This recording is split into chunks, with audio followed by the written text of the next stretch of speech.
Olá, sejam bem-vindos a mais um módulo do nosso curso, onde nós vamos aprender a criar um Ethereum Sandwich MEV Flashbot. O objetivo é, obviamente, proteger as nossas transações e também verificar possibilidades de extração de mais valor do que os usuários comuns, que são aqueles que ou interagem com os protocolos por meio da interface, protocolos como Uniswap, ou até mesmo aqueles que interagem via corretoras centralizadas. Lembrando que você pode sempre me adicionar lá no Instagram, Prof. Fernando Lopes, sempre tem conteúdo interessante. E também tem o nosso site aqui do escritório jurídico, a plataforma que eu mesmo desenvolvi, totalmente baseada em Web3, que você pode me contratar totalmente usando criptomoedas, bem legal, tudo operacionalizado por smart contracts, caso você precise de assessoria jurídica em áreas relacionadas ao Web3. Dito isso, antes de nós entendermos, de nós irmos para o código, nós temos uma série de passos aí, porque não é nada fácil você construir esse tipo de robô, certo? Então, e é fundamental, principalmente para quem quer construir um robô lucrativo, que você saiba os fundamentos. Então vamos começar do básico, Vamos colocar, como diz a carroça na frente dos bois. E vamos entender primeiro por que aprender a criar um Sandwich MEV Flashbot.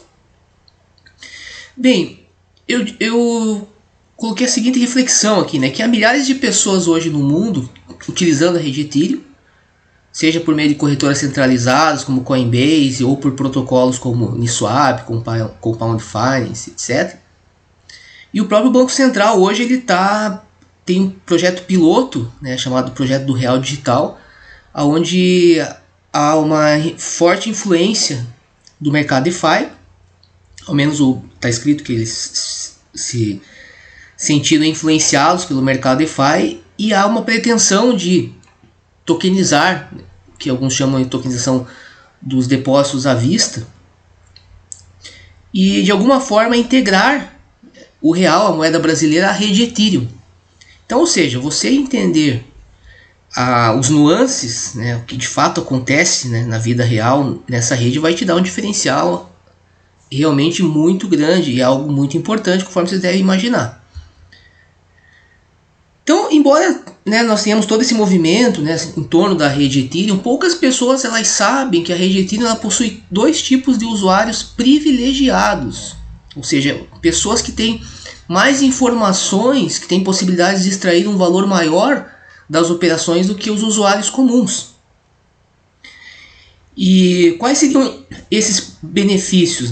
Por exemplo, essas pessoas, esses usuários sofisticados, eles conseguem não apenas comprar tokens e criptomoedas mais barato que os demais, como eles conseguem extrair valor das transações que são realizadas por esses usuários comuns, e em prejuízo desses, o que é algo bem mais grave, é uma questão até ética que é discutida sobre esse tipo de operação. Mas, obviamente que a ética é uma questão de decisão, de você realmente executar uma conduta. Porém, independente de você realizar ou não esse tipo de operação, você precisa saber como ela funciona. Até mesmo para poder, se for o caso, até não evitar a realização de uma dada transação na rede, se for o caso.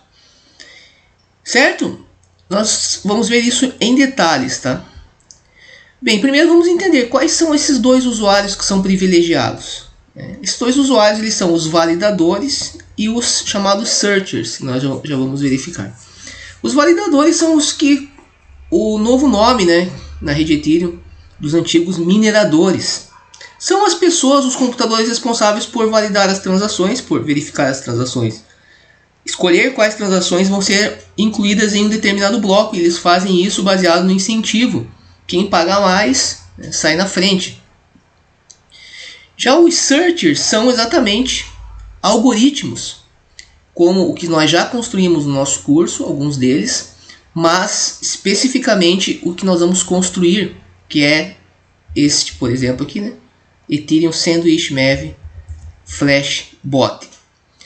Então nós já sabemos quais são que existem dois usuários privilegiados na rede, já sabemos quem são esses usuários, e agora nós vamos entender então qual que é o valor, né, extraído? O valor nós já falamos um pouco, você consegue tanto comprar tokens mais baratos quanto consegue realizar operações até mesmo em detrimento dos usuários comuns, aproveitando as transações deles. E esse nome, de forma geral, ele é chamado de Maximal Extractable Value, ou a sigla MEV.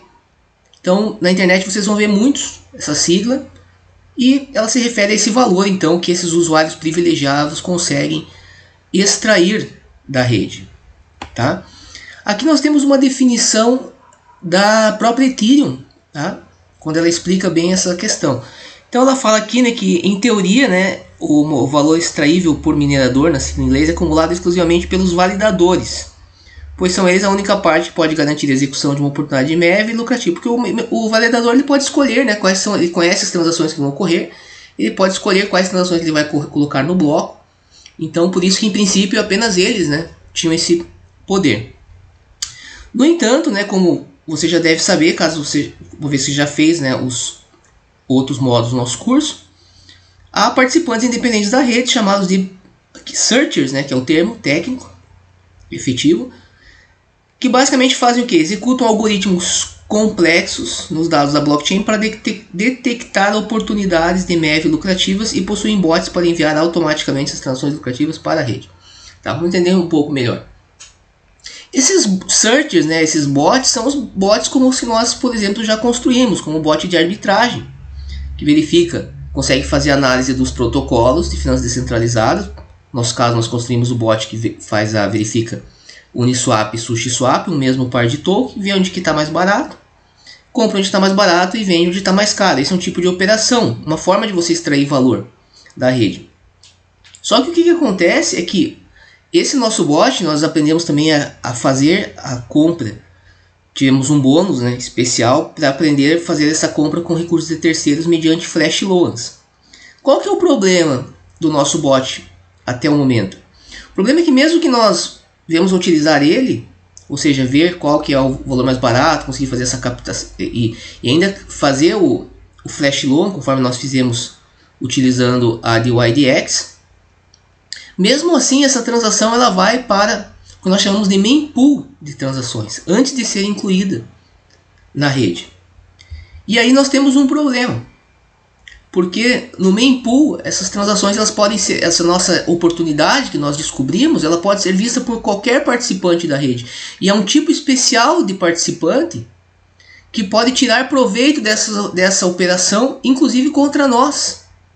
Por isso que eu sempre digo que você precisa conhecer a fundo, né, a teoria por trás dos protocolos. Não é apenas pegar um código, copiar e sair achando que você vai ficar rico.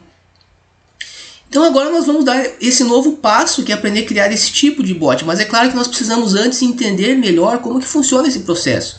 Eu falei mempool, né, mas pode ser que você tenha algumas dúvidas sobre como que isso funciona. Então na próxima aula nós vamos entender como que esses usuários privilegiados extraem valor. E vamos ver também uma forma para que hoje, né, é utilizada, essa forma por meio dos chamados flashbots, de modo que você não tenha as suas transações expostas publicamente. Então hoje há uma possibilidade de você não ser vítima, perfeito? Nós vamos aprender também a criar inicialmente um flashbot, ou seja, a utilizar esse sistema que diminui os riscos das nossas transações serem, vamos dizer assim, hackeadas, né, caso você queira pensar dessa forma. E depois nós vamos aprender um outro, que aí nós vamos fazer, né, uma operação dessa de sanduíche MEV, utilizando esse recurso de flashbots. E se você for analisar algumas transações na blockchain, você vai ver que as transações hoje lucrativas de arbitragem, como a que nós já construímos no nosso robô anterior, com flash loans, hoje elas passam por flashbots também. Então com isso você vai fechar aí, vamos dizer, o ciclo, né, do que você tem para começar a pensar em atuar de maneira competitiva na rede. Claro que há outras questões aí também, né, como toda competição, ela vai favorecer aqueles que estão mais preparados. E eu já estou preparando nesse sentido um bônus, que é a linguagem YU, que é fundamental nesse tipo de atividade, que você entenda o assembly, chamado assembly na Ethereum, Nós já tivemos aí algumas... Você já ouviu falar no nosso curso, você já viu falar sobre opcodes, já falamos sobre como que funciona uma stack-based language, ou seja, estamos aí sempre numa preparação constante. E eu tenho certeza que agora fica muito mais fácil, tanto você entender o Sandwich Maven Flashbot, quanto também entender como transformar ele em algo de fato competitivo na rede. Então hoje, em síntese, para fechar essa aula, né, qual que é o panorama? O panorama é uma competição entre esses bots, perfeito? E são de fato esses usuários os que lucram em operações envolvendo criptoativos.